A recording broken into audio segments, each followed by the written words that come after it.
CMTV, Chandelier Média, le média qui communique la vie.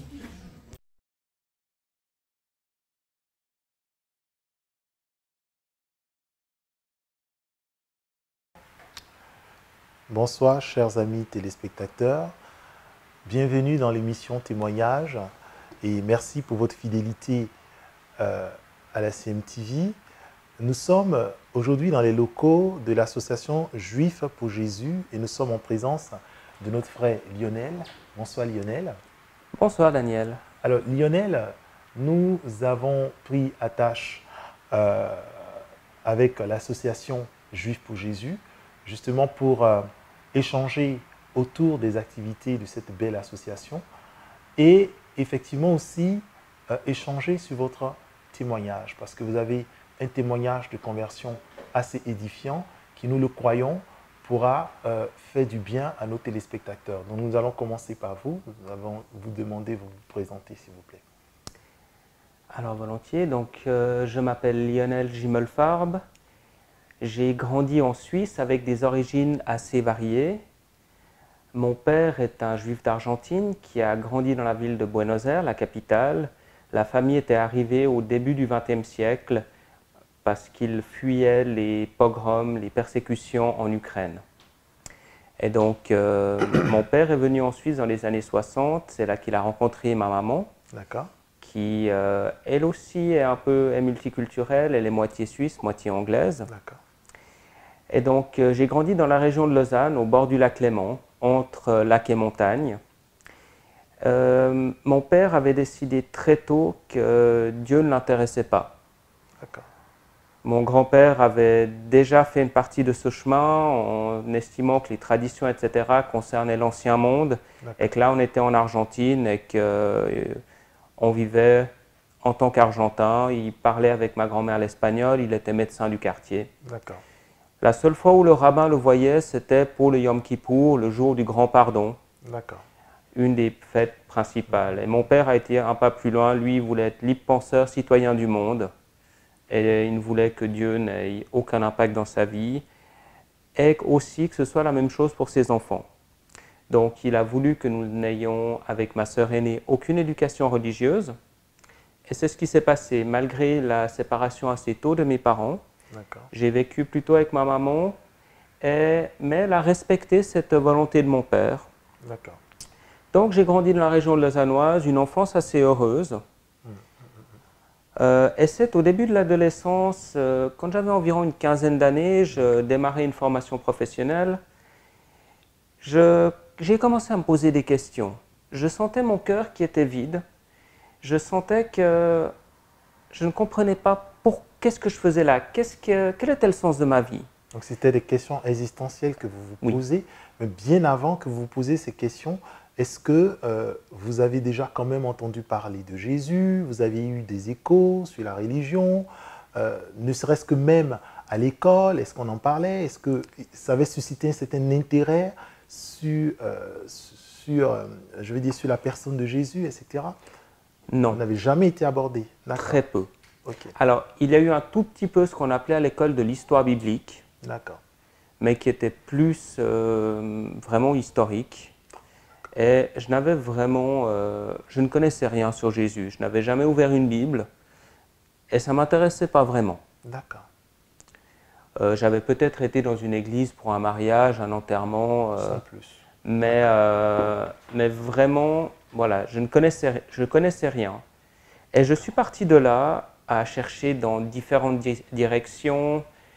J'ai cherché un peu dans des côtés des philosophies orientales, un peu dans le bouddhisme, un peu dans différents côtés pendant plusieurs années pour finalement arriver à ce même point. Je ne comprenais pas ce que je faisais là, je ne savais pas quel était le sens de ma vie et je sentais vraiment mon cœur qui était vide. Au début de la vingtaine, j'ai rencontré Philippe, un ami, rencontré d'abord par Internet, puis c'est devenu un de mes meilleurs amis. Chose intéressante, il était le fils d'un pasteur qui exerçait dans une ville appelée Sion. Alors, ce n'est pas la ville de Jérusalem, c'est une ville en Suisse, dans la région du Valais. D'accord. Et Philippe a été le premier, un peu, avec son père, à me parler de Jésus. D'accord. Mais je n'avais pas grand intérêt. Mais j'ai écouté, c'était mon ami, et je voyais que lui vivait des choses que moi pas. Et ça a continué comme ça jusque vers les années 2001. J'avais 21 ans. D'accord. Philippe, un dimanche après-midi, nous discutions sur Internet, me dit « Écoute, il y a une soirée pour les jeunes dans une église à Lausanne, là où j'habitais, est-ce que ça t'intéresserait d'y aller ?» J'ai réfléchi, je me suis dit « Bon, j'ai essayé plein de choses, ça ne m'a rien apporté, pourquoi pas aller voir ?» Une chose de plus, une chose de moins. Et pour être sincère, je ne sais plus vraiment ce qui s'est dit ce soir-là. Mais je sais que Dieu m'avait fixé rendez-vous. Et ce soir-là, il m'a touché par son amour d'une manière extraordinaire. Et on est on est 18 ans après. Et cet amour me touche toujours profondément. J'ai découvert, Dieu m'a fait ressentir cet amour qui n'a pas de limite, cet amour qui n'a pas de conditions, que je ne connaissais absolument pas. Et ça m'a profondément touché. Ça a été la première, je dirais, des 3 étapes importantes dans ma vie avec Jésus. D'accord. De manière peut-être un peu étonnante, après cette soirée, c'en est un peu resté là. Pendant 1 année et demie, je n'ai pas vraiment fait de pas en plus. Je crois que j'ai participé à 1 ou 2 soirées de cette église, mais ça en restait là. Ce n'est qu'en début 2003 où un des responsables de la soirée m'invite à un groupe de maison. D'accord. Un groupe où on allait se réunir avec quelques jeunes pour parler de la Bible. Et je me suis dit à ce moment-là, je crois que c'est juste, parce que je sentais que quelque chose ne jouait pas dans ma vie. Alors, bienvenue en Suisse, quelque chose me paraissait ne pas être normal, ne pas fonctionner correctement dans ma vie, sans que je sache vraiment quoi. Et je sentais un peu le vide dans mon cœur qui revenait. J'ai décidé de participer à cette soirée, et là encore, Dieu m'avait fixé rendez-vous. Une des premières questions que le responsable de cette soirée a posées était la suivante. Avez-vous tous choisi de suivre Jésus de tout votre cœur? Alors je pense que ceux qui regardent cette émission, pour la plupart, cela signifie peut-être quelque chose, mais quand vous n'avez quasiment jamais ouvert une Bible, c'est probablement pas très clair. C'est sûr. Mais nous avons un Dieu qui se révèle. Et ce soir-là, Dieu s'est vraiment révélé à moi. Il m'a fait comprendre ce que ça signifie de vraiment suivre Jésus, ce que ça signifie de le mettre au centre, de faire ce virage à 180 degrés pour le suivre. Et vraiment ce soir-là, il m'a aussi révélé quel était le sens de ma vie. Il m'a fait comprendre que j'avais trouvé un trésor. Cette relation personnelle avec lui est un trésor et que le sens de ma vie était assez simple. Partager ce trésor avec ceux qu'il mettrait sur ma route. Et c'est d'ailleurs quelque chose qui me touche. Un de mes amis, Manu Richer, qui chante pour Dieu, dit dans une de ses chansons, « D'ailleurs, ce trésor, plus on le partage, plus on en a. » Et c'est vraiment ça. Et ce soir-là était vraiment le 2e changement dans ma vie. J'ai compris quel était le sens, pourquoi est-ce que j'étais là. Et j'ai compris ce que je cherchais depuis tant d'années, ce que j'avais poursuivi dans plein de directions. C'était simplement le Dieu de mes ancêtres, le Dieu d'Abraham, Isaac et Jacob, révélé en son fils Yeshua, le Messie d'Israël. Je devais encore découvrir certaines choses par rapport à moi-même. À ce moment-là, je ne connaissais relativement peu mes racines. Mais Dieu avait un 3e rendez-vous avec moi. Quelques années plus tard, alors que j'avais travaillé pour une association pour témoigner, je travaillais avec l'association Agapé, puis j'ai repris des études, et c'est lors de ces études que j'ai rencontré pour la première fois un juif messianique. Je n'en connaissais aucun. J'ai rencontré Stephen Pash, qui est le directeur de Juifs pour Jésus en Suisse. Entre-temps, Dieu m'avait fait le bonheur de me marier. Je suis marié à Valérie, nous avons maintenant 3 enfants. Félicitations. Et en 2011, je finissais mes études et Stephen Pash est venu présenter Juifs pour Jésus.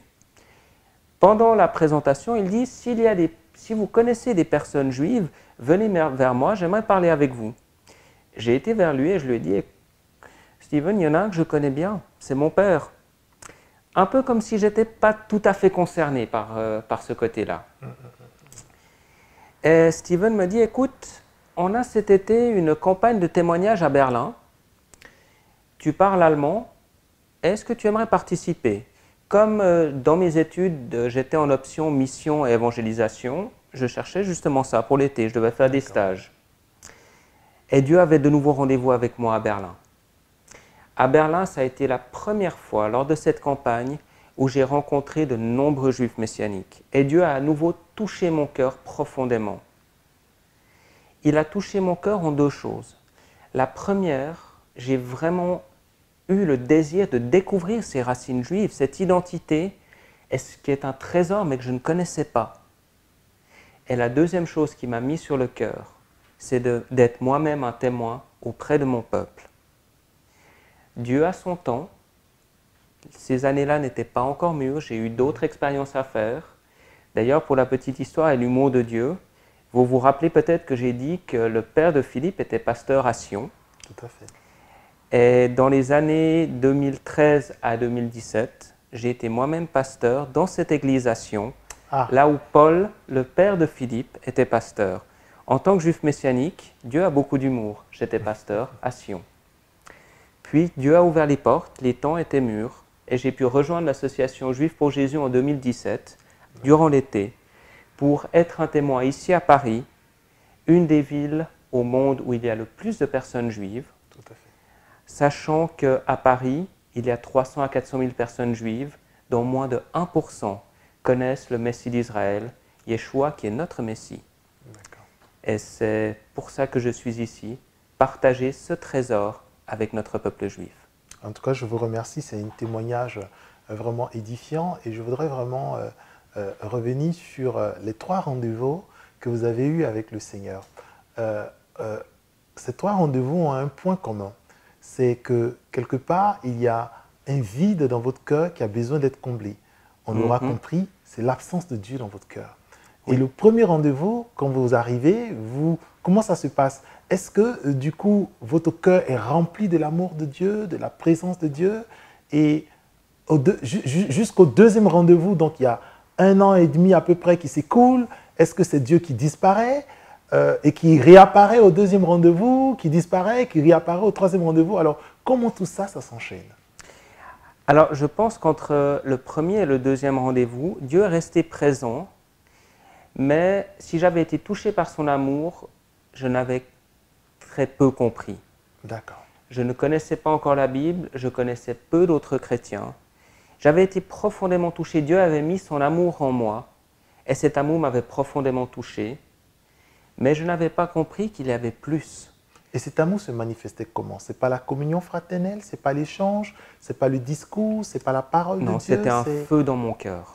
C'est quelque chose d'indescriptible. C'est difficile à décrire. C'est difficile à décrire, il faut le vivre en fait finalement. Voilà. Peut-être si quelqu'un arrive à décrire un feu, imaginez un grand feu de joie. Vous êtes dans une nuit assez sombre et quelqu'un allume un grand feu de joie. On se ressent de la chaleur. C'est très beau, un beau feu de joie. Imaginez ces feux qui ont un grand diamètre ou voilà, qui brûlent, on entend les crépitements. Peut-être c'est cette image, cet amour de Dieu qui est brûlant, qui nous cherche. Et là où le cœur était vide, il était rempli. Mais Dieu est aussi un Dieu d'ordre, un Dieu qui se révèle. Et nous l'aimons avec le cœur, mais nous aussi par l'intellect. Et je devais apprendre à le connaître. Et ça a été cette deuxième étape, où d'abord Dieu s'est révélé à moi. Puis là, j'ai appris à le connaître. Je dis avec le sourire que je n'ai pas commencé à marcher avec Jésus, j'ai commencé à courir. Parce que j'avais soif. J'avais soif de découvrir ce Dieu que je ne connaissais pas. J'avais soif de découvrir ce trésor. Durant ma première année, j'ai lu la Bible en entier 2 fois. Parce que je voulais connaître. Alors, la chose qui est aussi assez drôle, cette église, si la soirée où j'ai été touché par son amour et le groupe de maison était en français, tout le reste de l'église était en allemand, en suisse allemand. D'accord. À cette époque, le suisse allemand, je ne le maîtrisais pas. Et donc, j'étais tous les dimanches avec un casque sur les oreilles pour avoir la traduction en français de ce qui se disait. Waouh, c'était vraiment une soif. Mais j'avais soif. J'avais envie de savoir, j'avais envie de connaître. Et je remercie aussi les frères et sœurs qui, chaque dimanche, se sont mis en cabine de traduction pour traduire la parole de Dieu en français pour moi. Voilà, et donc, à partir de 2003, là, j'ai vraiment commencé à apprendre, à découvrir la parole, à découvrir la communion fraternelle, à découvrir la Bible. Et puis, j'ai découvert aussi comment partager ce trésor pour en avoir toujours plus. Les bénédictions que Dieu accorde quand on partage son trésor. Alors ce trésor, c'est quoi pour vous? C'est la connaissance de Dieu? Non, c'est la relation personnelle que l'on peut avoir avec Dieu. Dieu aime qu'on apprenne à le connaître, mais non pas une connaissance purement intellectuelle, mais vraiment une connaissance relationnelle. Dieu veut se révéler, veut montrer au-delà de toute connaissance qui il est. Et c'est vraiment une relation personnelle que l'on peut avoir avec lui et qui est la chose la plus précieuse. Celui qui a tout créé veut avoir une relation personnelle avec moi et avec tous ceux. Il aimerait avoir cette relation avec tous ceux qu'il a créés. Il s'agit simplement d'une intimité finalement. Oui. Ce trésor que vous avez, le trésor dont vous parlez, c'est l'intimité que vous avez avec Dieu. C'est bien ça. Donc, la relation, les échanges que vous avez avec Dieu, c'est qu'il vous apporte aussi ce que vous pouvez aussi offrir à Dieu. C'est un peu ça. C'est un peu ça, ce trésor-là. Oui. Alors, ce que je peux offrir à Dieu, c'est de lui ouvrir vraiment mon cœur. Oui, bien sûr. Dieu a tout. Il sait tout, mais en même temps, il désire que je lui partage ce que je vis au quotidien. Et il m'écoute et il me répond. Parfois, c'est une impression dans mon cœur. Une fois, Dieu m'a vraiment parlé, j'ai entendu sa voix lors d'une décision importante. Dieu parle de manière différente, mais on peut vraiment dialoguer avec Dieu. Ce n'est pas juste moi qui dis et je pense que Dieu m'écoute. On peut vraiment ressentir que Dieu parle avec nous. Parfois, il va vraiment nous parler à travers sa parole. On lit un verset qu'on a peut-être déjà lu plusieurs fois. Mais là, tout à coup, ça nous parle, ou dit, mais là, j'ai compris quelque chose. D'accord. Aussi, j'ai beaucoup appris au début à travers le culte. Quand, dans les premières années, je me souviens, je suis parti après dans la partie alémanique de la Suisse. Et j'étais dans une grande église et j'avais vraiment l'impression chaque dimanche, ah mais j'ai encore compris quelque chose de nouveau. Et à travers aussi des frères et sœurs plus expérimentés qui marchaient avec Dieu depuis plus longtemps, ils m'ont aussi accompagné et aidé à toujours mieux découvrir Dieu. Et encore maintenant, ça fait peut-être 17 ans, 18 ans, mais encore Dieu me surprend. Et s'il y a une chose que j'ai découvert, c'est que la vie avec lui est passionnante. Et je me réjouis des prochaines années parce que je sais que si elles ne seront pas toujours faciles, elles seront passionnantes. D'accord. Alors, d'où est venu votre engagement finalement en tant que pasteur? D'où est venue cette conviction de devenir pasteur et de servir le Seigneur? Alors, la décision et la conviction de servir le Seigneur est venue assez tôt.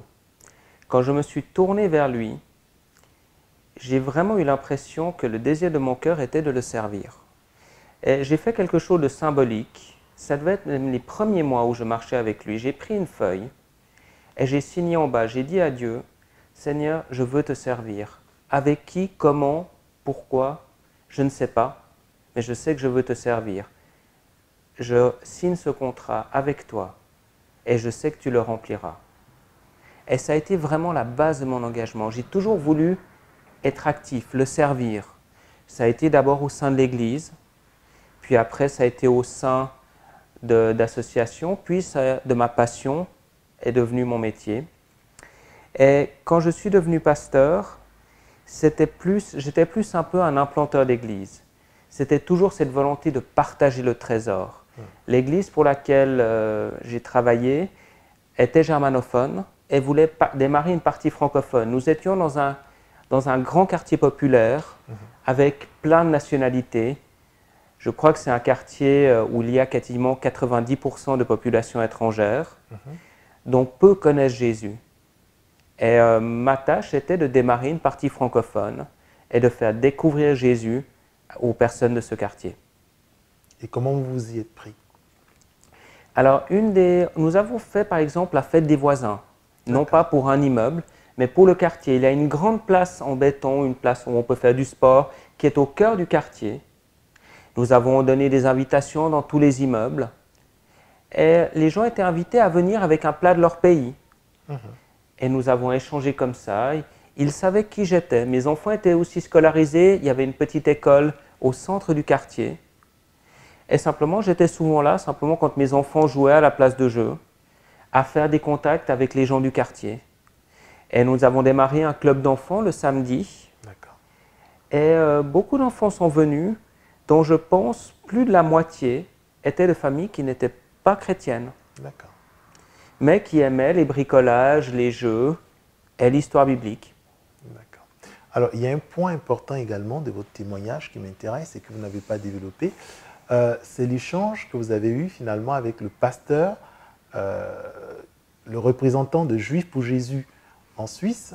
Vous me rappelez son nom, c'est Steven Pacht. Alors, Monsieur Steven Pacht, donc vous avez eu un échange, donc il vous a parlé effectivement des Juifs. Alors, est-ce que vous avez accroché, voilà, quel effet ça a eu finalement qui vous parle de votre, de la culture juive, de l'histoire des Juifs, quel effet ça a eu en vous finalement? Alors, je dirais que ce n'est pas forcément cet entretien avec Steven Pacht, ça a réveillé ma curiosité, mais c'est vraiment ce temps que j'ai fait à Berlin. Je dis parfois avec le sourire que je suis parti à Berlin en tant que chrétien évangélique et revenu de Berlin en tant que juif messianique. C'est à Berlin que Dieu m'a touché. C'est la première fois que je rencontrais un grand nombre de juifs messianiques. On était une vingtaine d'équipiers rassemblés. Certains travaillaient pour Juifs pour Jésus, d'autres consacraient leurs vacances à témoigner aux Juifs de Berlin et aux autres de qui était Jésus. Et c'était très beau aussi de voir des chrétiens allemands à côté de Juifs messianiques parler de leur Messie. Et c'est vraiment à Berlin que Dieu m'a touché. Il m'a donné envie vraiment de découvrir ses racines. Je rencontrais des personnes qui avaient un feu aussi, qui avaient quelque chose, une profondeur que je ne connaissais pas. Je pense que ça n'a pas changé ma foi, mais ça lui a donné une certaine coloration. Je me suis rendu compte qu'il y a des racines dans notre foi chrétienne, des racines qui remontent à Abraham, qui remontent au récit du Tanakh, la Bible hébraïque. Et c'est toutes des choses que je ne connaissais peu et que j'avais envie de découvrir. Si l'on prend simplement les fêtes de l'automne, il y a 3 fêtes importantes. Rosh Hashanah qui est le Nouvel An, puis le jour du Grand Pardon, le Yom Kippour, et ensuite la fête de Sukkot. Et on se rend compte que ces fêtes sont prophétiques. Elles montrent le plan de Dieu. Rosh Hashanah, qui est aussi appelée la fête des trompettes, est là où on sonne le shofar, pour amener le peuple à revenir à Dieu, à se concentrer. On s'arrête et on retourne vers Dieu. Et c'est la première chose quand on découvre notre Messie, il faut s'arrêter, arrêter notre course, arrêter de courir après tout ce qu'on peut courir dans ce monde pour aller vers Dieu. Et c'est la première étape. Puis il vient un moment où il faut se repentir, il faut revenir à Dieu. Et c'est vraiment le sens du Yom Kippour. C'était la seule fois dans l'année où le grand prêtre pouvait rentrer dans le Saint des Saints, là où était la présence de Dieu. Et nous, en tant que croyants de la Nouvelle Alliance, juifs et non-juifs, ce n'est pas une fois par année un seul homme qui peut accéder à cette présence de Dieu. C'est chaque enfant de Jésus, chaque disciple de Jésus, à chaque instant, a l'accès à la présence de Dieu. Et quand on a ça, qu'est-ce qu'on fait? on célèbre. Et c'est le sens profond de Sukkot. Oui, c'est de se rappeler les 40 ans dans le désert, mais c'est surtout de célébrer la relation que nous pouvons avoir avec Dieu. Le peuple juif avait une relation privilégiée avec Dieu. Et dans la Nouvelle Alliance, cette relation privilégiée est offerte à toutes les nations. Et c'est vraiment, on voit que ces 3 fêtes sont un schéma prophétique de ce que Dieu voulait accomplir de tout temps. D'accord. Alors là, on va aborder l'association Juifs pour Jésus. C'est une appellation assez curieuse, je trouve. Alors, là, c'est le chrétien qui prend un air un peu détaché. Hein, voilà. Donc, est-ce que ce n'est pas pour vous une appellation un peu provocante? Parce que comment peut-on mêler Jésus au judaïsme, d'autant plus que la tradition juive ne reconnaît pas Jésus comme étant le Messie, comme étant le Christ. Elle a une certaine idée du Messie qui est complètement différente de l'idée que donne le christianisme. Donc, Juif pour Jésus, ça fait un peu... c'est un peu bizarre. Et c'est juste. Mais si j'en reviens au premier temps de l'Église, vous savez ce qui était étrange à ce moment-là? Ce n'était pas d'être un Juif pour Jésus. Tous l'étaient, que ce soit Paul, que ce soit Pierre, que ce soit Jacques. Ce qui était étrange, c'était d'être un gentil pour Jésus. D'ailleurs, on se souvient que le Seigneur a dû bien secouer Pierre. Alors, gentil, c'est païen, on entend. Voilà, non-juif. Non-juif, d'accord. Voilà. Pour qu'il décide d'aller parler de Jésus à des non-juifs, à des gentils. D'ailleurs, quand de plus en plus de gentils ont découvert le Messie d'Israël, celui qui a lui-même dit « Je suis venu d'abord pour les brebis perdues d'Israël », ça a fait pas mal de complications et on a dû faire une grande réunion d'église, on le retrouve dans Acte 15, pour décider mais qu'est-ce qu'on va faire avec ces gentils pour Jésus? Alors il est vrai que l'histoire a fait que les gentils sont devenus de plus en plus importants dans l'église et pour différentes raisons, les Juifs pour Jésus ont un peu disparu. Alors il est vrai que de tout temps, il y a eu des Juifs qui se sont tournés vers Jésus. Mais pendant longtemps, effectivement, en raison aussi de l'évolution, malheureusement, les rabbins de l'époque n'ont pas accepté que Jésus soit le Messie. Et le judaïsme moderne, qui est issu des pharisiens, s'est construit avec le fait, avec cette base, que Jésus n'est pas le Messie. Et donc, imaginez si des personnages importants que toute la communauté respecte, et on doit leur dire, en fait, ils se sont trompés. Ça fait 2000 ans qu'on a peut-être passé à côté de quelque chose de très important. C'est compliqué. Et d'où le fait que la communauté juive pense que Juif et Jésus, ça ne va pas ensemble. La réalité de la Bible dit, c'est la chose la plus naturelle. Et je crois que si on replace Jésus dans ce qu'il était, Jésus était juif, Jésus a prêché à des juifs, et si on regarde le Nouveau Testament, on se rend compte que c'est un livre juif, écrit par des juifs et pour des juifs. Et donc, il y a un côté un peu provocatif, et dans le monde juif, on aime bien parfois un peu titiller les gens. Et le but est d'amener à la discussion. Parce que parfois, on a voulu un peu mettre le sujet complètement de côté et nous disons non, on veut que ce soit un sujet de conversation central. Et nous sommes tous des personnes juives qui avons découvert que Jésus est le Messie. Et quand on découvre un trésor, on veut le partager avec ceux qui nous sont proches, notre communauté juive. Alors comment est-ce possible que Jésus soit le Messie alors que justement, que ce soit les prophètes Ésaïe, Ézéchiel, etc., qualifiaient le Messie comme étant quelqu'un qui viendrait en tant que roi, qui sauverait le peuple d'Israël de la main de ses ennemis, qui établirait une ère de paix. Voilà. On se rend compte que Jésus vient, déjà, il n'est pas roi, si ce n'est que sur l'écriteau de sa croix, il est écrit roi des Juifs. Et encore, cela a été contesté par les Juifs eux-mêmes parce que c'était un scandale à leurs yeux. On se rend compte aussi que ce même Jésus arrive et il y a encore la guerre qui continue jusqu'au jour d'aujourd'hui. Il n'y a pas la paix, on ne rentre pas donc dans cette ère de paix. Donc on sent quelque part où on pourra avoir une lecture quelque peu légitime de se dire que Jésus finalement ce n'est pas le Messie. Hein? Voilà, Israël continue toujours de combattre avec ses ennemis, donc la paix est menacée un peu en Israël. Bon, voilà. Donc, est-ce que le juif, en toute légitimité, ne pourrait pas rejeter Jésus comme étant un Messie? Alors, si l'on regarde les prophéties concernant le Messie, et de tout temps, le peuple juif a pensé qu'il y aurait peut-être deux Messies. On parle d'un Messie souffrant, le Messie fils de Joseph, et on parle d'un Messie triomphant. Parfois, il faut imaginer les prophéties bibliques comme un paysage. On voit plusieurs montagnes, et avec la perspective, on a l'impression qu'elles sont au même endroit, quasiment alignées. Alors que dans la réalité, une montagne est bien derrière l'autre. Et en fait, il y avait aussi une attente, vraiment à ce moment-là, au temps où Jésus est venu, on attendait un libérateur. Notre peuple n'avait pas envie d'entendre d'un Messie souffrant, ils n'en avaient pas besoin, ils souffraient déjà assez.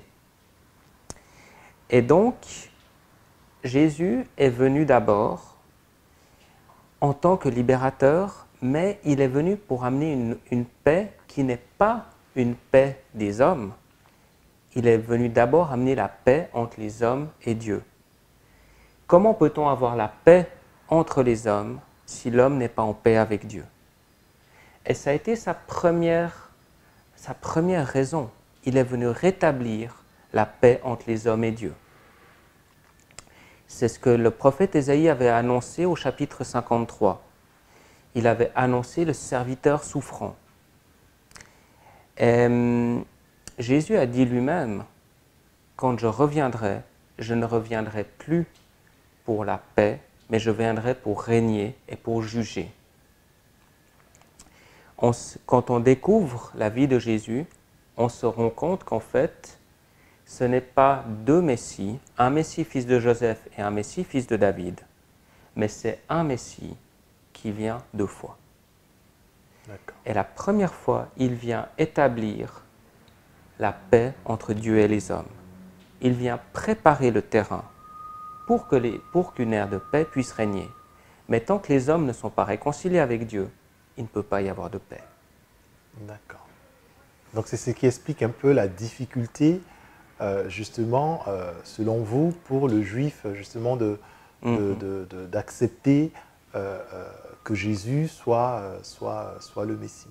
Alors, quelles sont pour vous les activités donc, du coup, de l'association Juifs pour Jésus? Donc, vous allez à la rencontre des Juifs pour leur parler de Jésus, pour leur parler du Seigneur. Alors, comment ça se passe un peu? Alors, nous avons deux axes principaux. Donc, le cœur de notre activité est vraiment le témoignage direct. Cela se fait soit dans la rue, à travers des tracts, à travers des panneaux, ou par exemple, on pose une question relative à une fête et on engage la discussion avec les gens. Donc, bien sûr que nous parlons à tout le monde, mais nous sélectionnons les lieux où nous témoignons et la manière dont nous témoignons afin de pouvoir rentrer en contact principalement avec des personnes juives. Mais nous témoignons de Jésus à tous ceux qui veulent discuter. C'est le premier axe, c'est vraiment le témoignage direct. Nous utilisons aussi Internet, nous utilisons aussi différents médias, toutes les possibilités que Dieu nous offre. Et le deuxième axe est vraiment la formation de disciples. Les personnes juives qui se tournent vers Jésus, souvent connaissent très peu. Et donc, nous les enseignons pas à pas comment être un disciple de Jésus au quotidien. Comment est-ce qu'on est un disciple de Jésus dans son travail, au sein de la famille? Comment est-ce qu'en tant que disciple de Jésus, on élève nos enfants? Et donc, ce sont les deux axes principaux de notre activité. Le témoignage direct, ça peut être aussi participer simplement à la vie de la communauté. Je suis des cours d'hébreu moderne dans ce qu'on appelle un ulpan. Les ulpan sont les écoles pour apprendre l'hébreu moderne, en vue ou pas d'ailleurs, de faire l'Alia. le retour en Israël. Et je suis aussi des conférences dans ce centre culturel, je participe à des ateliers. Donc je m'intègre à la vie associative de la communauté juive, ici à Paris et à Versailles, ou à côté de Versailles, là où j'habite. D'accord. Revenons à l'aspect témoignage. Est-ce que votre approche, enfin, quand vous abordez des personnes et que vous leur parlez de Jésus, je vais parler des Juifs, est-ce que le contact est facile? Est-ce qu'il y a une certaine réticence? Comment ça se passe en général? Alors, je dirais que ça se passe de mieux en mieux. Nous avons rencontré pendant longtemps beaucoup d'opposition. Nous étions vraiment une voix à l'extérieur de la communauté qui annonçait, proclamait son message de l'extérieur. Et peu à peu, alors, c'est un processus qui est encore long, mais peu à peu, la communauté commence à se rendre compte que finalement, nous ne sommes pas des traîtres ou des gens qui ont perdu la tête, mais simplement une autre manière de vivre le judaïsme avec Jésus comme Messie. Et on voit, alors, certaines personnes, bien sûr, on commence à parler et directement la porte se ferme, mais d'autres ont de l'intérêt, ont de la curiosité et se disent peut-être qu'il y a quelque chose auquel je dois réfléchir. Pas plus tard que ce matin, j'ai une dame qui est venue ici au bureau. Elle travaille dans une pharmacie à Paris, même dans le quartier. Et cette dame se pose des questions. Elle est en recherche spirituelle. Sa famille est traditionnelle, ses parents sont très religieux. Elle me disait, si j'essaie de parler de Jésus à ma maman, ça ne va pas du tout. Mais je crois qu'il y a quelque chose de plus et j'aimerais le découvrir. Et j'ai pu lui parler le message de l'Évangile, lui expliquer que Jésus ou Yeshua est premièrement le Messie d'Israël. Parce que si Jésus n'est pas le Messie d'Israël, il ne peut pas être le Messie des nations. Et cette dame a été intéressée. On sent que Dieu travaille. Je n'avais rien fait, je n'ai pas été dans la rue pour donner un tract. Le Seigneur est en train de travailler son cœur. Elle a vu notre bureau, c'est écrit en grand juif pour Jésus. Une fois nous étions là, elle est rentrée, on a commencé à parler. Et cette dame est repartie avec la Bible, avec la volonté de lire un évangile pour essayer de comprendre par elle-même. Souvent, les personnes juives pensent qu'on ne peut pas lire la Bible par soi-même. On ne peut que l'étudier avec des personnes qui en savent plus. Et ils sont souvent, j'ai eu des personnes étonnées de dire, mais tu peux, découvre par toi-même, lis un évangile, fais-toi une opinion. Je sais que nos maîtres enseignent depuis 2000 ans que Jésus n'est pas le Messie, mais peut-être que tu peux te faire ta propre opinion. Et souvent, les personnes qui font cette démarche, qui lisent un évangile, sont surprises de découvrir que l'évangile n'est pas un récit antisémite très méchant pour notre peuple, comme on leur a toujours dit, mais que c'est un livre juif, écrit par des juifs, pour des juifs. D'accord. En tout cas, belle conclusion pour nous. Nous sommes donc à la fin de cette émission témoignage et nous voulons vraiment remercier notre frère Lionel qui a donné son témoignage. Ce témoignage qui, je le crois, a été en tout cas édifiant, en tout cas pour moi, ça l'a été, et qui a présenté de façon succincte son association Juifs pour Jésus. Que Dieu vous bénisse et encore merci pour votre fidélité. Vous avez parlé tout à l'heure des locaux de Juifs pour Jésus et je pense que ça va être aussi une belle transition pour présenter ou filmer un peu vos locaux. Voilà. Donc en tout cas, merci. Merci Daniel. C'était un plaisir pour moi et que ça a Dieu été vous un plaisir bénisse partagé. Et à très bientôt. Merci beaucoup. À bientôt. CMTV, Chandelier Média. Le média qui communique la vie.